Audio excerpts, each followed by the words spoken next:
Bom dia, meu nome é Alice e esse ao meu lado é o João.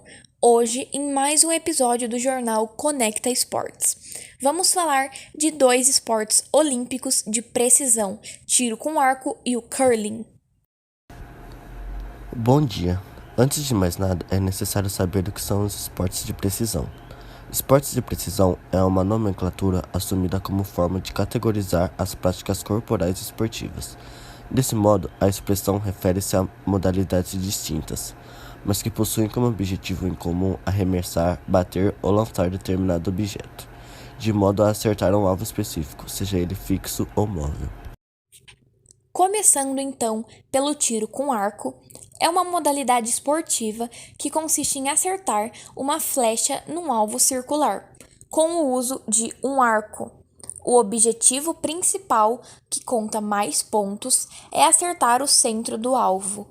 Porém, existem outras marcações que valem pontos de acordo com a posição. A história do tiro com arcos vem de muito tempo atrás. Desde a antiguidade, os homens utilizavam arco e flecha como instrumento de caça ou de armamento de guerra.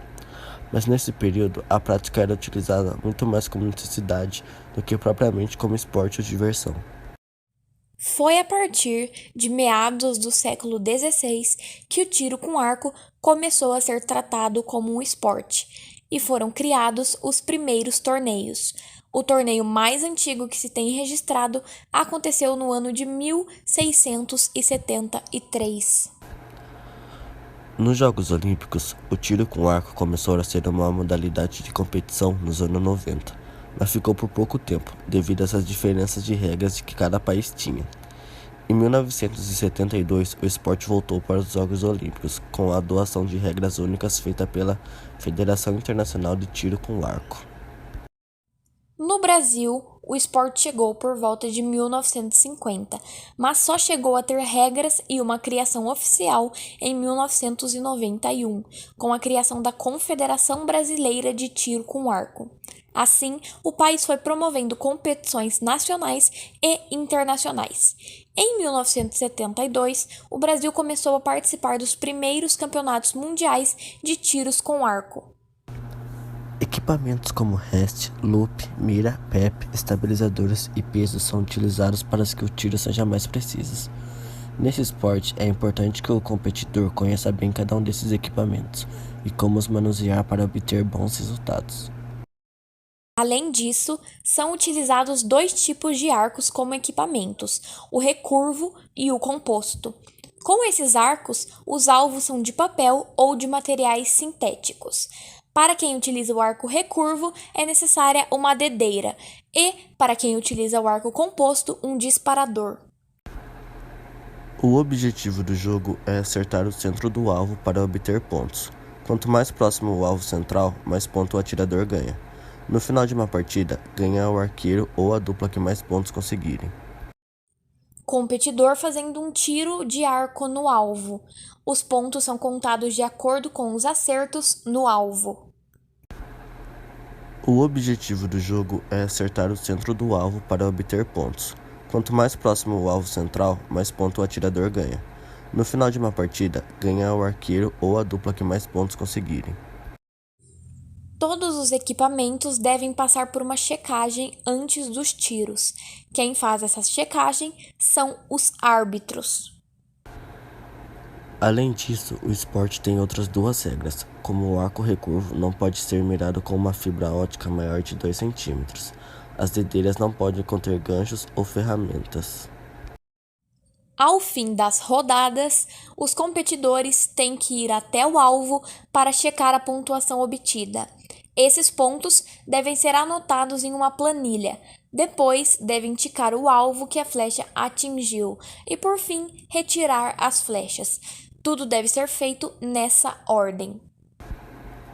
O tempo são de 4 minutos para as rodadas de 6 disparos, e o momento que o competidor deve iniciar e concluir seu tiro é anunciado pelo som de uma corneta ou um apito.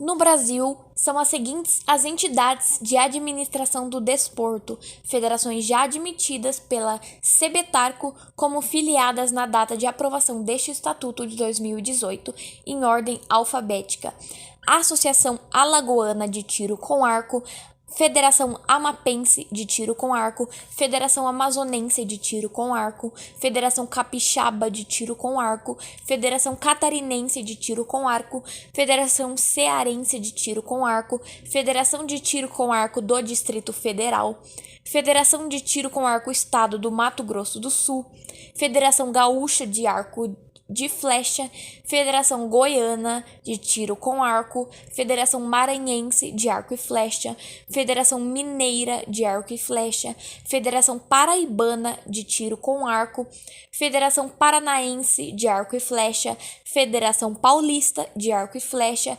Federação Pernambucana de Tiro com Arco, Federação Piauense de Tiro com Arco, Federação Sergipana de Tiro com Arco e Federação Tiro com Arco do Estado do Rio de Janeiro. Os considerados melhores jogadores do tiro ao alvo são Kim Yong-jin, da Coreia do Sul, Brad Ellison, dos Estados Unidos, David Pasqualati, da Itália, Steven Bendenberg, dos Países Baixos. Agora, algumas curiosidades do esporte para vocês. As principais funções do arco e flecha, quando ele surgiu em tempos remotos, era a caça e o uso na guerra, e existem registros de que a arma era usada por diferentes povos no decorrer da história. O arco e flecha aparece representado na cultura dos povos medievais e indígenas mais frequentemente. A besta é uma arma derivada do arco e flecha e apresenta maior praticidade e alcance. Por volta do século XVII, a atividade tornou-se de caráter competitivo, sendo mais praticada na Inglaterra inicialmente. Deixando o tiro ao alvo um pouco de lado, vamos falar agora sobre o curling, que é um dos principais Jogos Olímpicos de Inverno. O curling é uma modalidade que, ao princípio, lembra a bocha, mas possui um nível de complexidade que faz ser conhecido como xadrez do gelo. O jogo consiste no lançamento de pedras em relação ao alvo e, no fim, quem tiver mais pontos vence a partida. O curling é um dos esportes coletivos mais antigos do mundo, sendo praticado desde o século XVI nos lagos congelados da Escócia. O primeiro clube de curling surgiu em 1716 e existe até hoje. No século XIX, as primeiras regras foram criadas. Ele fez parte da primeira edição dos Jogos de Inverno em 1924, mas só retornou em 1998. Atualmente, o curling possui 3 categorias principais. A mais tradicional é a competição por equipes, modalidade formada por 4 homens ou 4 mulheres. A dupla mista, como surgiu no início dos anos 2000, e é formada por um homem e uma mulher. É a competição mista por equipe, com 2 homens e 2 mulheres, que surgiu em 2015. Apenas essa última não é olímpica. O principal equipamento do curling para um atleta é o que mais chama a atenção do público. As vassouras, feitas de fibra de carbono, permitem diminuir a fricção sobre a pedra, mantendo ou alterando sua trajetória e velocidade. Além disso, os competidores utilizam o sliding foot, que é o sapato com sola deslizante, para fazer os lançamentos. A pedra de granito pesa entre 17 e 20 kg e tem uma circunferência de 910 mm, além de uma haste para facilitar seu manuseio. A pista tem 5 metros de largura e 45 metros de comprimento e possui uma especificidades diferentes das áreas de hóquei e patinação. Um grupo de brasileiros que morava no Canadá e começou a jogar curling foi o responsável pelo início da modalidade no Brasil.